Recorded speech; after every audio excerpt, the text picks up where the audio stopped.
Hello, everyone tuning in. I hope you're having a great morning, afternoon, or evening. My name is William Bolch, and I'm the host of the College Athlete Life, where we gain a further understanding of the college experience through the eyes of a college athlete. And welcome to the sixth episode. Joining me today is a field athlete from the University of North Carolina. My guest today is the 4-time All-American, 3-time ACC champion, and 10-time All-ACC athlete, shot putter Daniel McArthur. Thank you for joining me today, and how are you going? Dude, it's a great day. It's a great day. Can't complain. It's good to hear. What time is it over where you are at the moment? It is 8:20, 8:30-ish, and at night. Yeah. Is it all right? Is it good weather there at the moment? Is it sort of summer at the moment?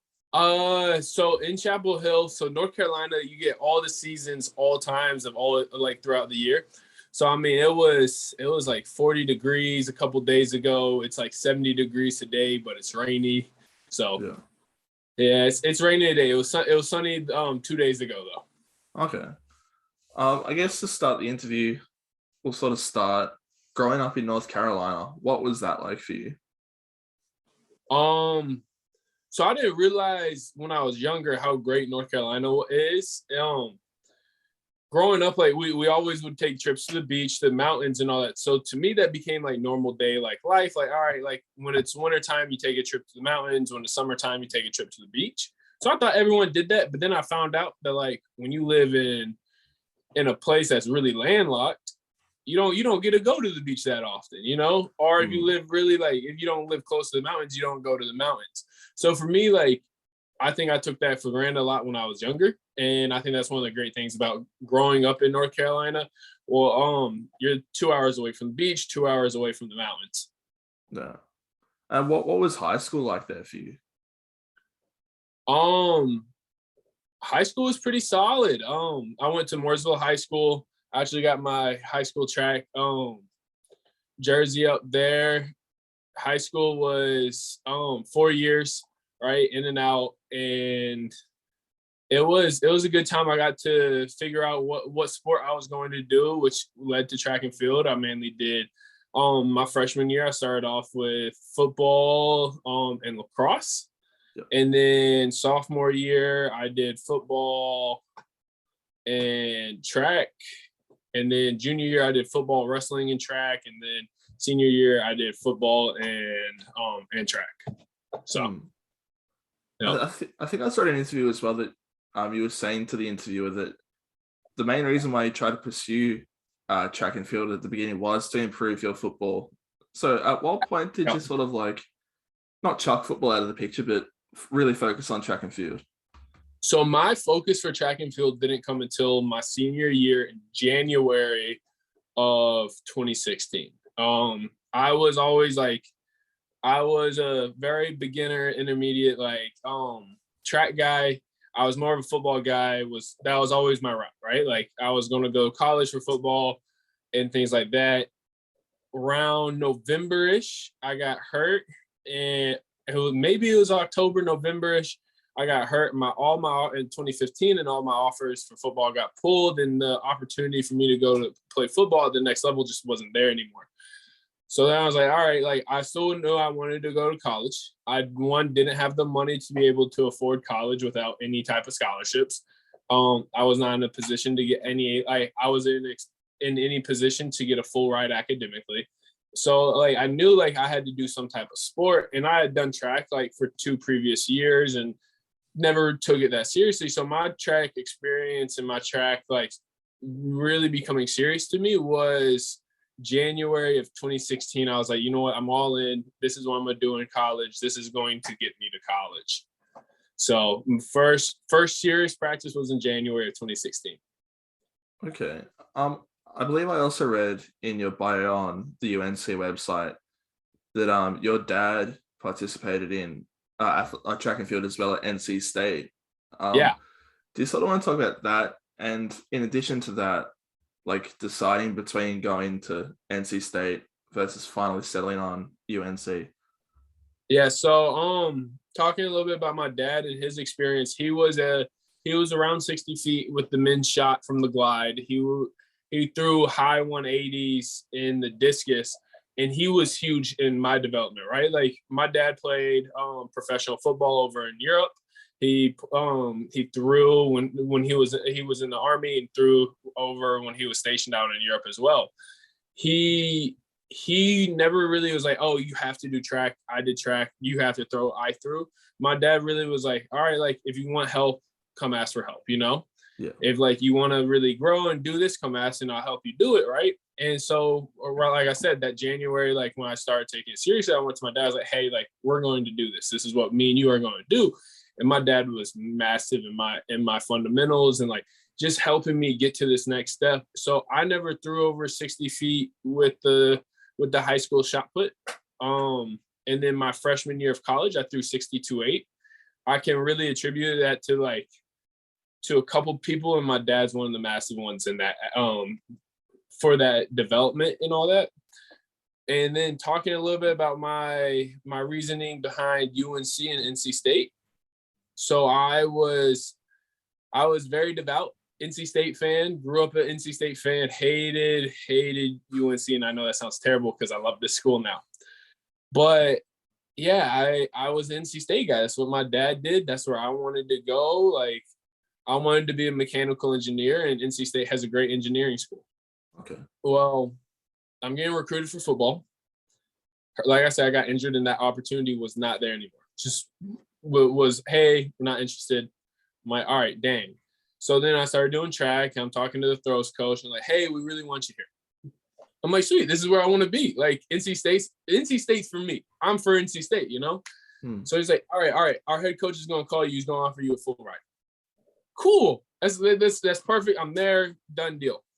Well, head coach calls me. He's like, hey, Daniel, we don't feel like you're that interested and that devoted to our track team. We're not going to give you any scholarship. Said, all right. I'm sorry you feel that way. I don't know how you got to that conclusion. I slept with an NC State blanket, NC State pillow, NC State painted room color since I was like 5.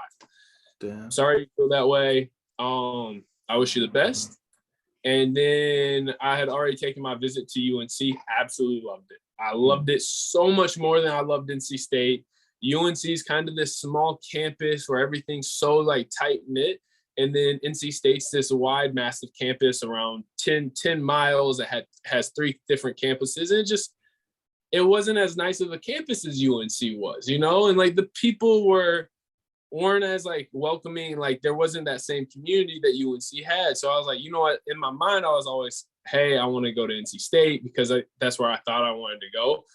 But after I took my visit to UNC, I was like, I like UNC, but I tell myself so many times I want to go to NC State. I want to go to NC State. Well, once he said that, I was like, I really want to go to UNC. Really want to go to UNC. When I took my visit, everything seemed right. We're in the indoor track. And my dad says, all right, before you can commit here, I have to sing the NC State fight song, and then you can go be a Tar Heel for the rest of your life. So he sang it at the track, and the rest was history. And I came to UNC, and it's been a blessing ever since. Have you played, or I'm not sure if played's the right word, but like have you versed, if you will, like NC State since? Multiple times. Yeah. I don't think I ever lost. I think I lost to NC State hammer guy one time my freshman year, but I don't throw hammer, so I don't count that as a loss. Yeah. In my primary events in shot and discus, I never lost NC State to my knowledge. I like that. Do you sort of feel a bit like Trae Young when he shows up to Madison Square Garden, like when you show up to NC State?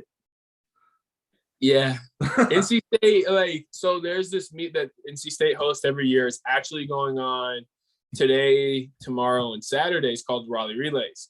So my dad threw there way back in the day in the 80s when he was there.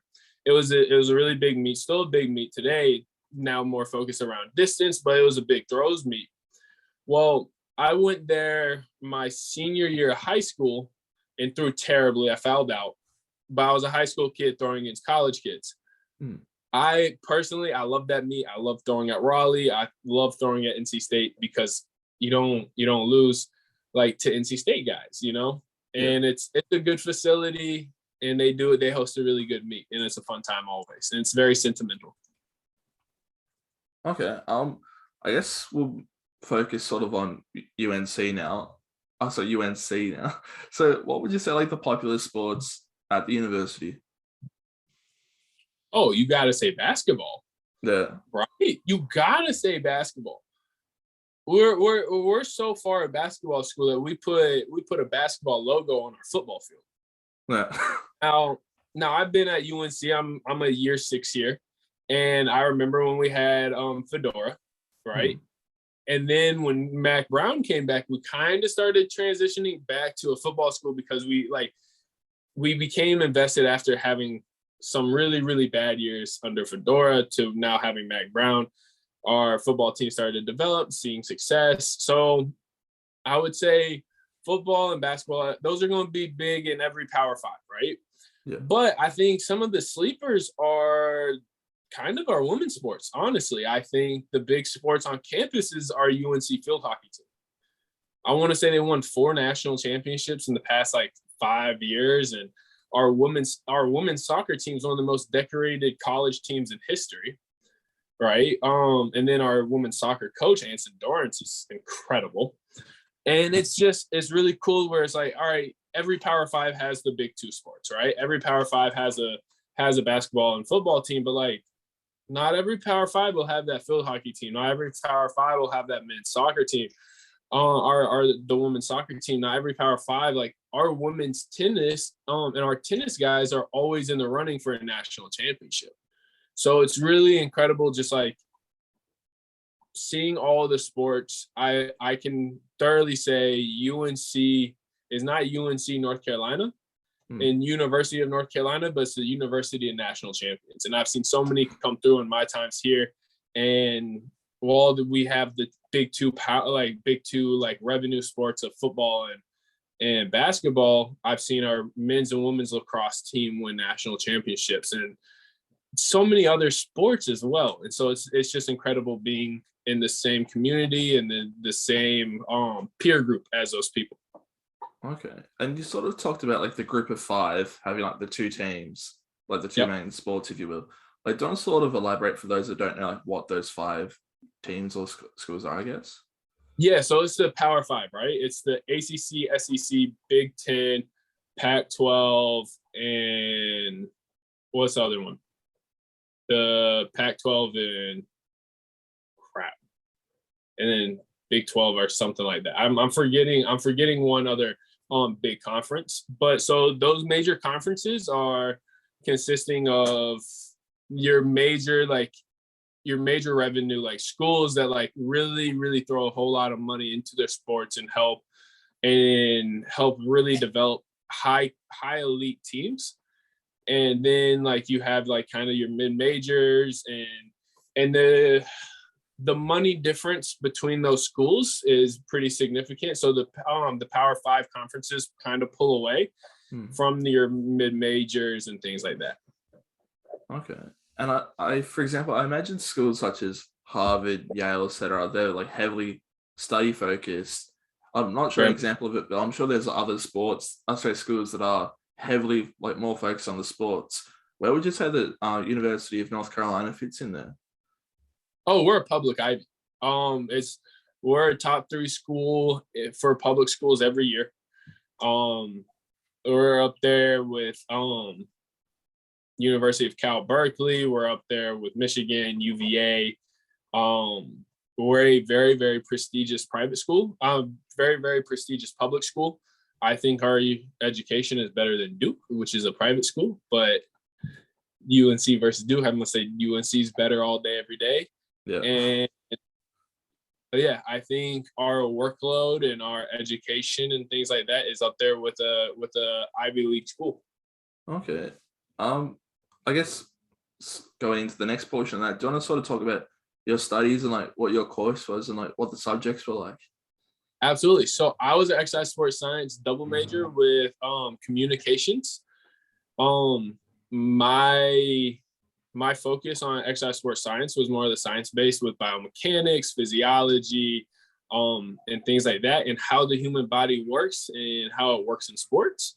my communication based was interpersonal and organizational, which kind of helps, which really helped me understand rhetoric and understanding what's coming across, how is it coming across in that way, and how to structure your communication.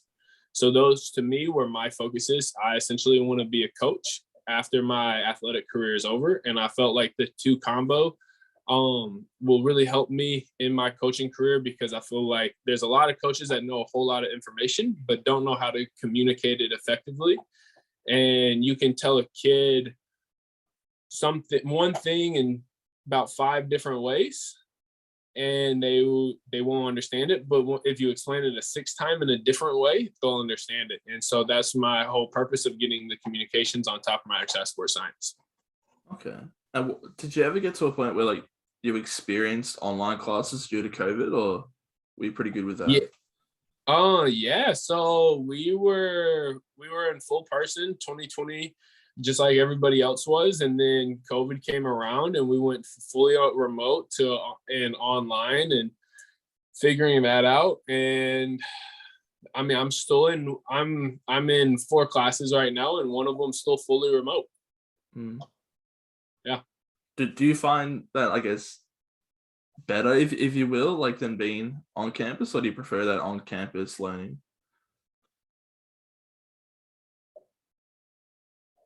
For me, there's a pro and a con to both of them, right? Like, yeah. I like the on campus. I also, when I lived on campus was significantly better for me. I live off campus now. I live in a house with 3 other of my teammates. And so now, like, remote and being online was a little bit better for me. Wi-Fi became an issue, but being in person was really good when I was on campus. So I think like there's a pro and con to both of them. I think if I could go back, I would probably want to be more on campus and living on campus. Yeah. So what would you sort of say is the college culture of UNC? The college culture at UNC, are you talking about athletic culture, or are you just talking about community based? We'll go with both. Yeah. So the college culture in athletics at UNC is greatness. Everyone here is on a mission to be great. Like, there's very few and far between on the people who are here who want to see really, really good success and exceed academically. And then the people who are kind of here just to have a fun time. You see the people who are like, oh, I'm a just be an athlete, not do well. I didn't always do great academically, but I always try to put my best foot forward. And there is really not that many people who don't try to put their best foot forward, right? Because everyone, I think, understands here at UNC, it's a very prestigious college, and the culture here is greatness. You need to be up to the UNC standard, and if you're not, you're not going to get left behind. But you better get the UNC standard quick. They'll give you everything to help you out and help you get there, and they're incredible about like providing tutors and things like that for the student athletes to really succeed. And every student athlete here just really, really wants to succeed and just be the best them they can be. I think as a student population as a whole, my experience with the student population is just some of the most wickedly smart people I've ever met.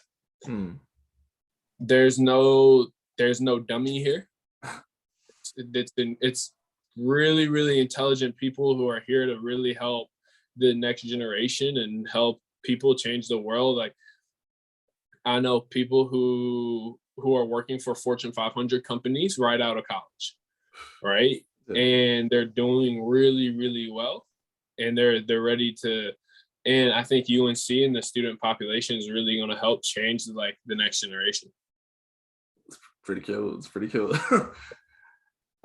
What would you say? Would you say, for example, being a student athlete and managing your studies at the same time, can sometimes get a bit tricky, or is the college generally pretty helpful with that? It can definitely get tricky, right? If you want to do it all by yourself, it gets really tricky, right? Yeah. If you don't, one thing I think UNC is really good for is providing help. They also tell you got to ask for help, right? for me, I'm a Southern man, and I was told always growing up, you don't ask for help unless you need help, right? Like unless you drastically need help, and you don't ever need help because you can always figure it out your way, right? Like that toxic masculinity and just like toxic lifestyle, right? Like men don't ask for help, and just like that social pressure of asking for help. So it took me a little bit to figure that out. And it was that was one of the most difficult things for me. But UNC provides a lot of help, even when you don't ask for help. So they do a great job of helping you balance it. It can be a little bit of a lot, and you get a lot of things thrown at you really quick. But they do a good job of helping you figure it out and letting you figure it out. Okay. In terms of building or facility structure, whatnot, what would you say is the coolest thing that's on your campus? The coolest structure on our campus. So I got two, right? Purely off of pride, I'm saying the track's the coolest thing on campus. Yeah. I love the track. I love the indoor facility that we got there. I spent my 19th, 20th, 21st, 22nd birthday at UNC track. I spent it on the track. When midnight came around, I was at the track. Like that's where I wanted to be, right? Now, to me, that's my favorite place on campus. I think that's the coolest. There's also so many other things at UNC that I think are really cool.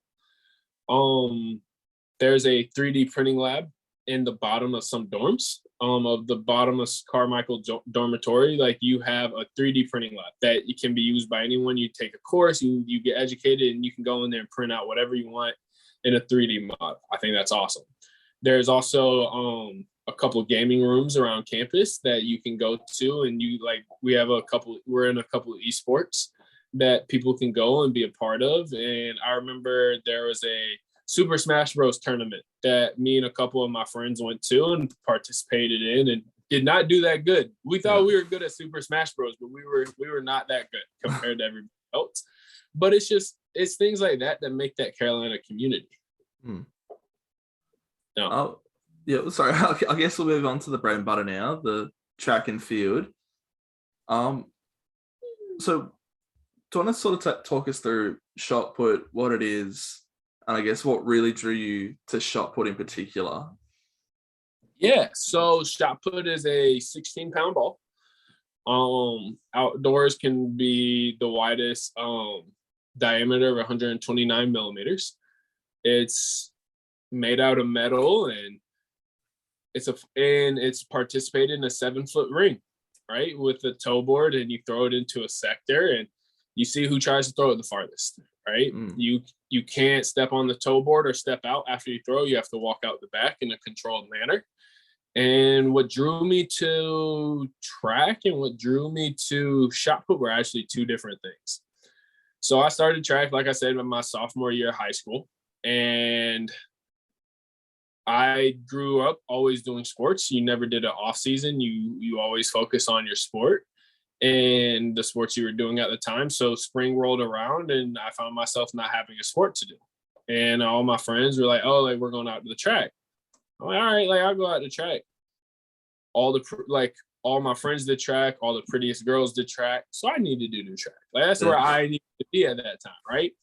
Well, my transition to the track world was that, right? Like, and that's where it all started. And then like I said, I didn't take it that seriously up until my senior year. But yeah, so shot put is a 16-pound ball. But like I said, I started my sophomore year of high school, which is a little different. It's a 12-pound ball, and they're a lot smaller and lighter. And then you have the women's shot put, which is 8 pounds. And the international age grouping of shot puts for men is the 5K, the 6K, and then the 7.26 kilogram shot. Okay. With basketball as well, they've got like the Moulton basketball, a Sporting basketball, a Wilson basketball. Is there something like that with shot put as well, where there's like preferred brands, if you will, or is it pretty much all the same metal ball? Yeah. So you have the Gill Perfect Balance shot, which feels really good in the hand. You have your couple like just off-brand shots that cost like $50 to $100. And then you have like niche shots that are up to like $800-900. And then you have a new shot put that came out called the wall shot. That is a purely training shot that you can adjust the weight of it like in like 30 seconds. So there's a couple different brands that come out. I know a couple people like the Nishi shot puts. I personally never thrown one. And what I've seen from them, I don't know if I would like it. But yeah, I like the shot put I throw. It's an off-brand shot, but it feels really, really good in my hand when I throw it. So yeah. So sort of going off that basketball comparison, with tennis, you got the hard court, the grass court, the clay court. yeah. Is there sort of similar with that with shot put, or is it pretty much just a circle is a circle? So yes and no. A circle is a circle. Yeah. You can throw far in any circle, right? But there's definitely a difference in some circles. You can tell when a circle has been really cared for and treated well, right? Like they sweep grass, they sweep leaves, they sweep dirt and all that out of it. So the concrete's nice and it holds up good. There's some circles that will have grass and things like that in it for years. And then like you get kind of this oily base. So then the circle becomes a lot faster, a lot slippery, like becomes more slippery because it just has it has age on it. You have some circles that are more acid washed than others where they're a little bit slower and some are just a little bit faster. But you can throw far in all circles. Yeah. I'm not sure this is, I think this would be actually, no, scratch that. For example, I know in weightlifting, right before they lift, they always try to get themselves real angry. So they can throw so they're going to lift the bar better. Is that a thing in shot put? Do you try to psych yourself up a bit to throw further? So our equivalent of that is calling for the clap. You get everybody, me, everybody, all spectators and all that, everyone's clapping together. And it kind of becomes a very rhythmic clap. And then you go into your throw, right? And for me, at least, and I know that this is the same way for a lot of my friends who throw. I've heard Ryan Krauser talked about this. You never try to throw angry or hard. It's instead of it being more like a weightlifting thing where it's oh, let me push this weight off of me. It's my equivalent and my analogy of the shot put is more of a golf swing. You ever try to hit a golf ball really, really hard? You tend to mess up your shot, right? Yeah. Your best golf swings are the ones that feel kind of effortless, just kind of went through the motions. Things got long, things got drawn out, and it becomes a beautiful swing and a beautiful hit. To me and to a lot of other people, that's what a really, really good throw is, right? It's not hard. It's not anything abrupt. It's just something that's fluid and moving and kind of this beautiful feeling that is very blissful. Okay. And at meets, I guess, people are continuously throwing, up and about, real big bulky, if you will. Does it ever get tense between opponents?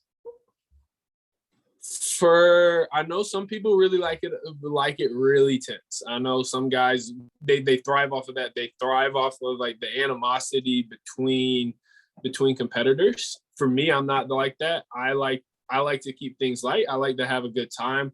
I like to know who I'm competing against, and I want to see them throw far, and I hope they want to see me throw far. And I hope because once I see them throw far, I get excited, right? Hopefully when they see me throw far, they get excited. So therefore we can work off of each other and build off of each other.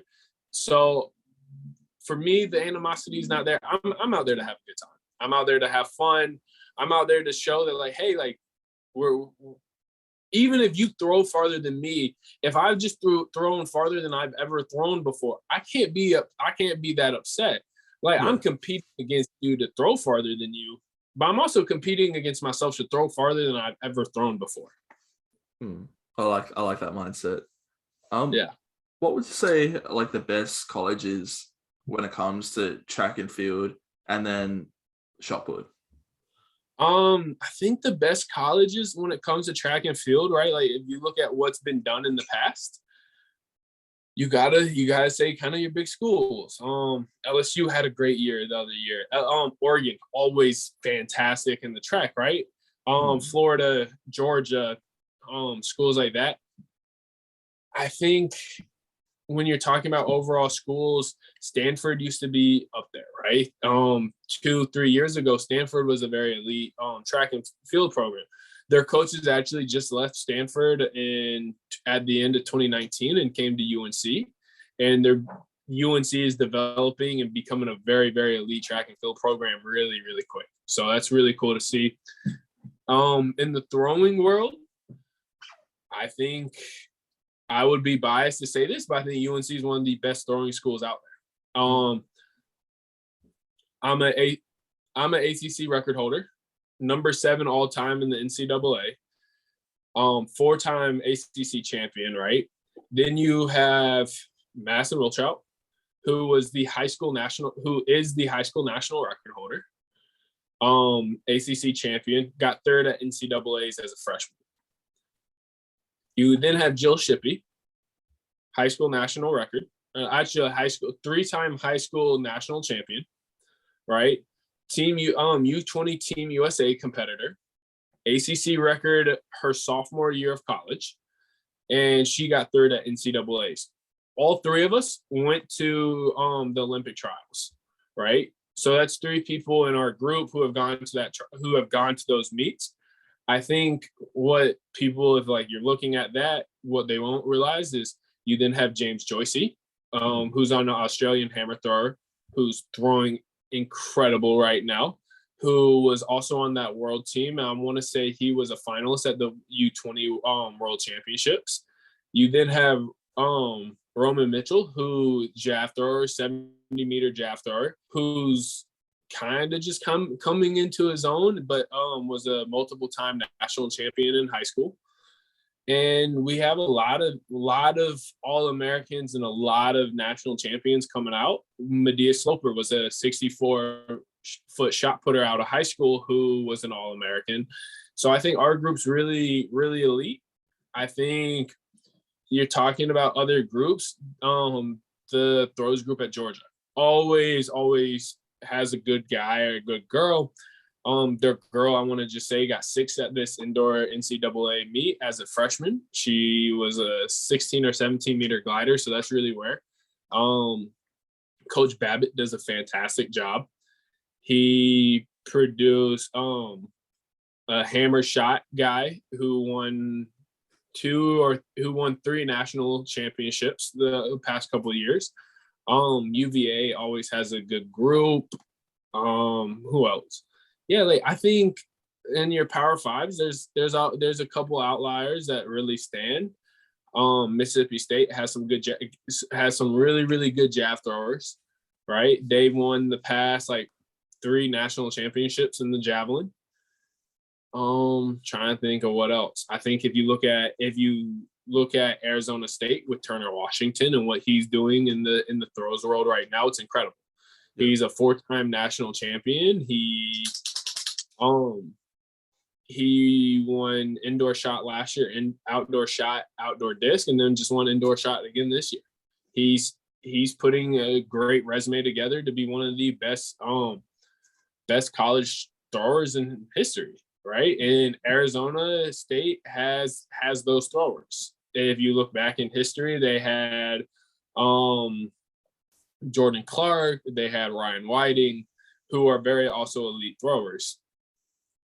Thinking about it, John Frazier, fantastic guy, was at UCLA, created incredible throwers, and they always did really well. So yeah, I think there's some outliers. I gotta say, Coach Zion with Pip and what he did with Val and things like that. And they have Jaleel Brewer out there, who's a 20-meter guy who transferred out there, who's gone 19 high in his first year under Coach Zion.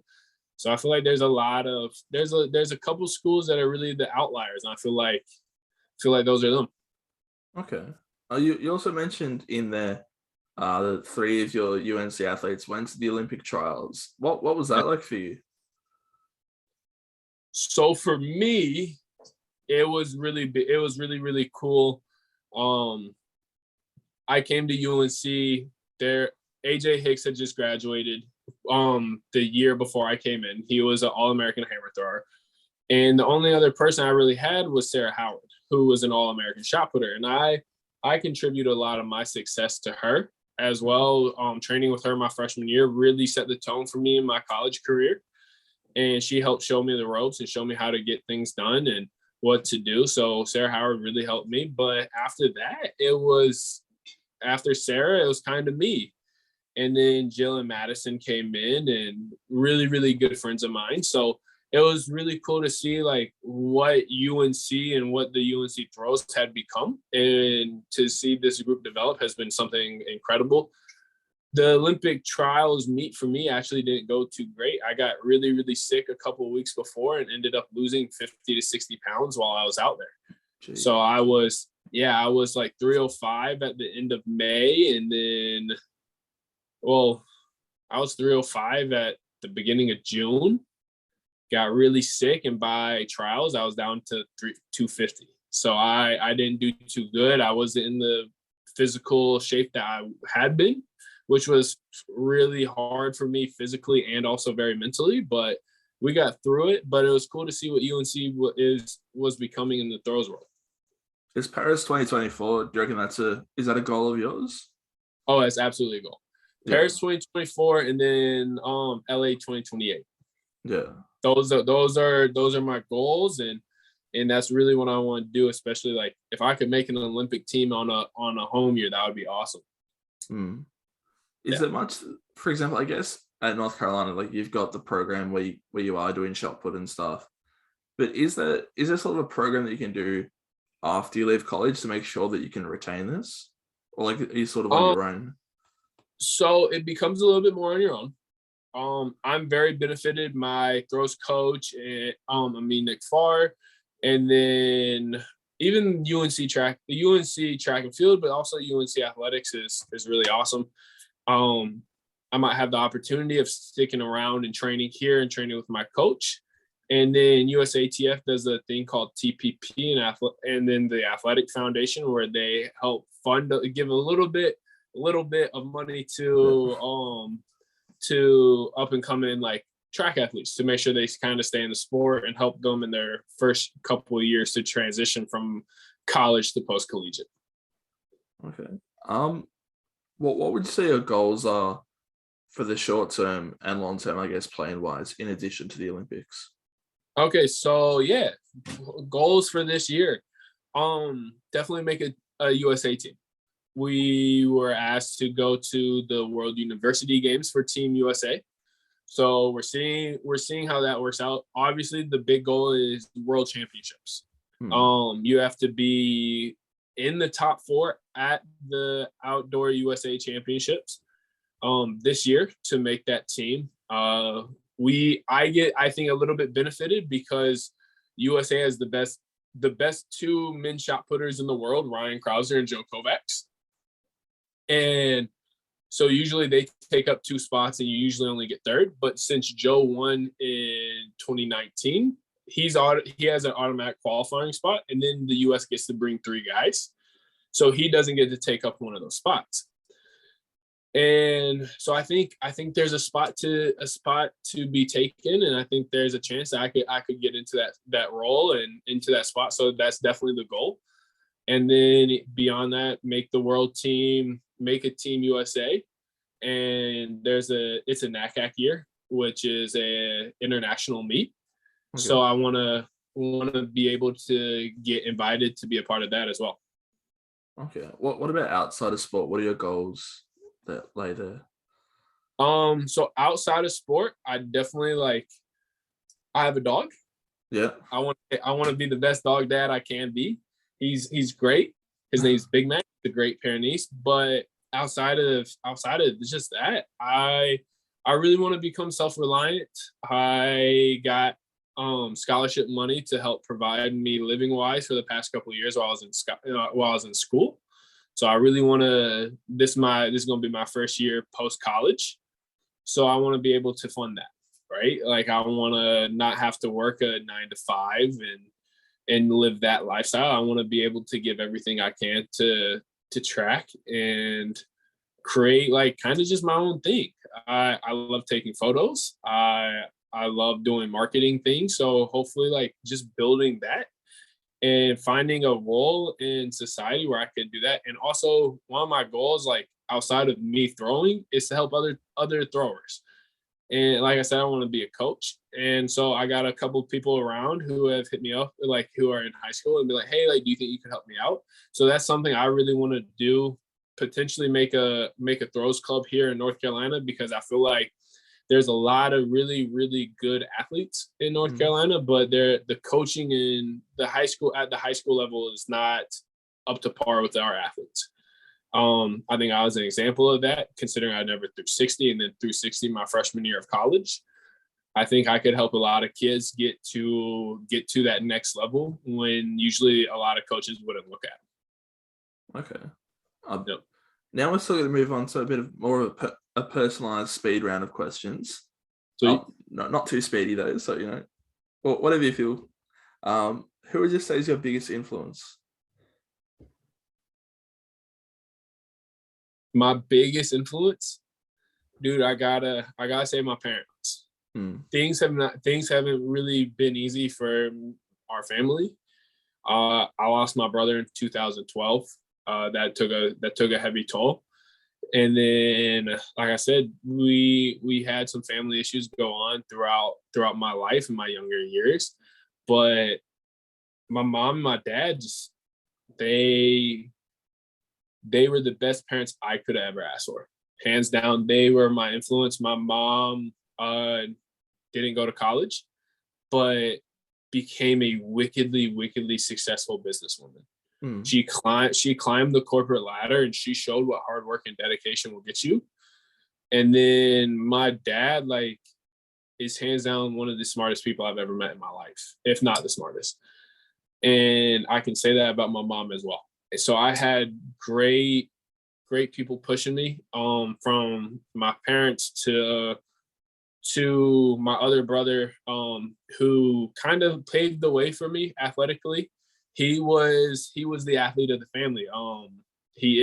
I still call him, he is the athlete of the family.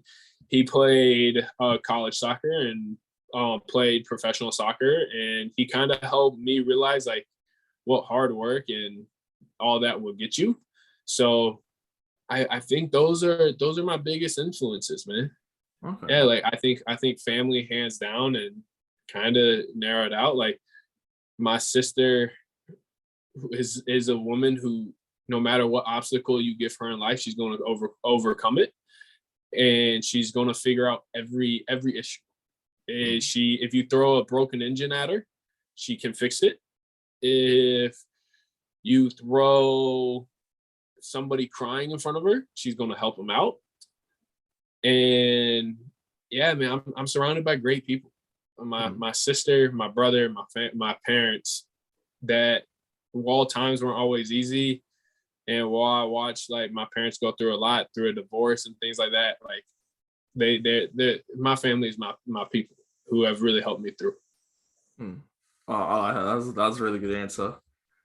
How would your friends describe you in, let's say, 3 to 5 words? Oh, I would like if they, like, so what I would think they would describe me is hardworking, caring, very compassionate, and, like, just very, like, selfless. I think they would describe me as that. Now, what they probably would describe me as: goofy, loud, clumsy, selfless, and probably caring, I would say. Yeah, I think a lot of my friendships grew over just, like, the little things, right? Like, when we make it to the regional meet, every one of us have to move out of our dorms. And I remember there was one year I spent maybe $100 in gas just going back and forth from moving people out of dorms, right? And, like, that's where, like, you have those really meaningful conversations that help all friendships and all that grow. Favorite movie genre? Ooh. Favorite movie genre. So I'm gonna go a little bit in depth on this one. So favorite movie genre, I put the Fast and Furious series in their kind of own genre. I like car action movies. Okay. And so I feel like Fast and Furious goes in that. Yeah. Have you got a favorite movie? Ooh, not. Oh, I do. The Iron Giant. I don't Yeah. know if you ever saw it. The old animated cartoon movie. Love that movie, hands down. It's my favorite movie. But yeah, favorite movie genre. Um, yeah, action. Car action movies are superheroes. Okay. Favorite food? Whatever grandma cooks. Yeah. Yeah, my grandma used to make the best stuffed hamburgers are are like over half a bun hamburger. So it didn't have a top, and it was a hamburger that sealed the bread, and it had everything you needed in the hamburger inside of that, and they were fantastic. Sounds interesting. What Yeah. are three things that you always take with you when you go out?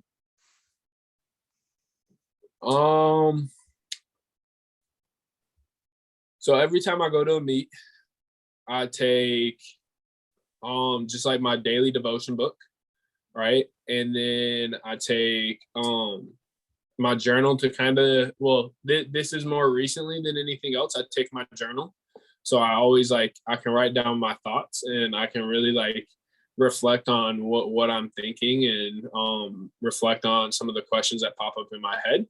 And then I take a necklace that's a charm that has some of my brother's ashes in it. And Okay. I keep that with me every time I go out. Is the journal, for example, like something you would use between throws at an event, or like just is it before? I kind of use it before. At my most recent like NCAA ACC meets, I used it like 10 minutes before, and I was really writing. I was getting nervous, and I found myself being nervous, and no matter what I did, that nervousness wasn't going away, and I had to tell myself that nervousness was okay, and I couldn't just sit here and tell myself here. I had to write it down as if someone was telling me it, right? Or if someone was in it together. And I was like, we are good enough. We're going to be great. Trust yourself because you've done the work, right? And so for me, like, that's kind of what I needed. Favorite music genre? Favorite music genre? I'm a when I'm throwing, it's classical music all day, every day. That are are like oldies, like soul music. Yeah. Okay. Like the Temptations, Otis Redding. Those are kind of up my alley when I throw, or just kind of when I just want to have a nice mellow day. I guess you sort of mentioned it, but like favorite song. Favorite song, Sitting on the Dock of the Bay. Yeah. Yeah. Pre-event routine. Turn on older, like pre-event as in physical or mental? Physical. Physical, I do a 5-minute jog, and then I do 60 feet of forward arm swing skips, and then do that both ways. And then I do backward arm swing skips, and then I skip backwards with forward arm swing skips and backwards, side shuffle, karaoke, 60-foot sprints. And then I do a kind of like a groundwork stretch to open up the hips and open up the lower back and everything. Okay. If you could live anywhere in the world, where would you live? Alaska. Okay. Yeah. Favorite sport excluding athletics? I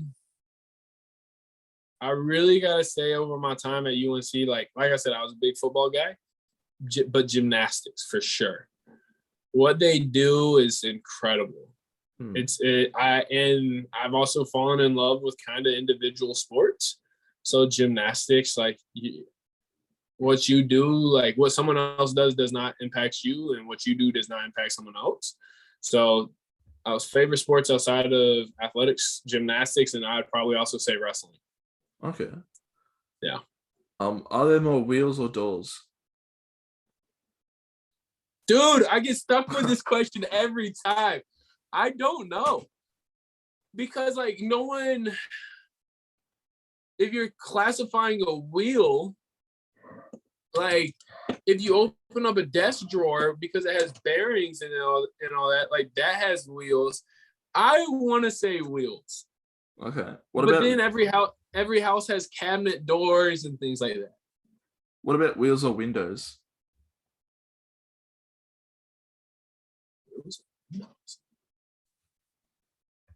Oh, wow. You got to think about every big city. I haven't heard the wheels or windows one yet.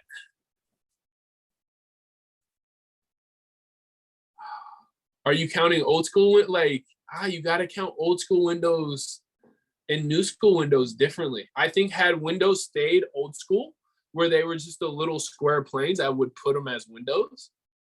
But I think now that your modern houses, since like the 90s, are one glass plane, I'm still saying wheels. Okay. Yeah. Winter or summer? Ooh, summer. Yeah. Growing up, I loved the winter, but I have a couple injuries now that get really, really tight over the winter. So I definitely say summer. It helps to stay loose. Yeah, fair enough.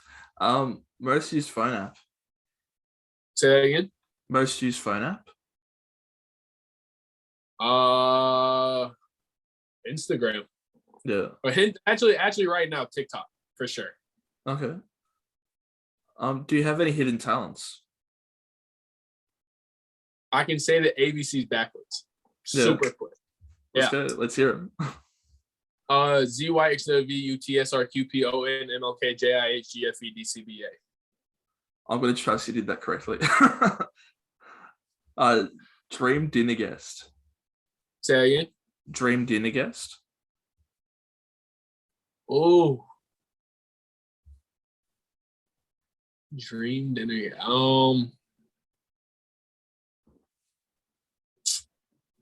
Good one. Socrates or Plato. Okay. The founders of philosophy. That's an interesting one. Fair enough. If you had a book and it was the story of Daniel McArthur and the current page you're on was this podcast right now and you're reading about it, would you continue reading further into the book to see what happened, or just want to let it all play out? Instantly close the book. Yeah. Instant. Yeah, man, because like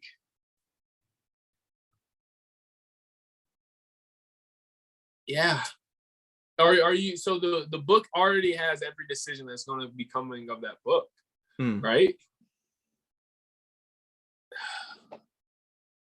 I don't know. I might read it out of spite just so I like could stop what the book became. Okay. Yeah. Interesting. Yeah. Advice for future athletes. Keep at it. Yeah. Don't believe in yourself, man. Like I said, I had football coaches pull the plug on me. I had track coaches not believe in me. Believe in yourself more than anyone else believes in you. Know what you can get. I remember coming into my freshman year and I told my throws coach, I was like, I'm gonna throw 60 feet. He goes, well, let's throw 50 first. 60 is a good throw, but 60 is not that far. And realize you can throw further than 60 feet, but you need to throw 50 feet first. There was two things there that I think he did one really good for me. I think he really believed that 60 feet was not a good throw for me. I think he believed in me more than I ever believed in myself, because I was like, I got to throw 60 feet. And I put a barrier on myself to do that. And he helped take that down, because he was like, hey, if you want to be good, 60 feet's not that good. And then I had other coaches who were I would reach out to, and they're like, you're not even good enough to walk onto our program. And that hurts, right? Every athlete can get the wind taken out of their sail on that one. Yeah. And I use this analogy a lot because life's like this. You're on a boat, you have a sail, and you're trying to get to a destination, right? I want to be a great athlete, so I need a college to help get me there. And so they're, for that time, they're the wind in my sail. Well, I think athletes need to realize a lot on mental health, because when you give that power to let something be that wind in the sail, once that wind's taken from you, a lot of athletes get really bad, and they get really bad mentally, right? Like, because the identity and all that is so wrapped up in athletics. Believe in yourself, and your identity won't be wrapped up in it. Your identity will be wrapped up in you. Okay. Well, that's pretty good advice. And finally, how do you want to be remembered for your time at the University of North Carolina? I want to be remembered that I gave it my all. I was a walk-on here at UNC, and I overcame all the odds. There are times that wasn't easy. My dad got really sick while I was here. My grandma passed away, who was a major influence on my life, and it was a hard time. It was a hard life during my time here, but I gave it my all always.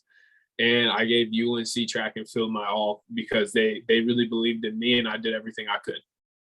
And I think everyone who knows my journey, who knows my story, knows that.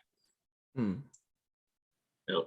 Well, it does conclude today's interview, and we thank you for your time. You've provided great answers, and we hope that we can see you on the world stage in particular in the near future. Yes, sir. And before we officially conclude the podcast, is there any socials that you would like to plug? Yeah, so go ahead.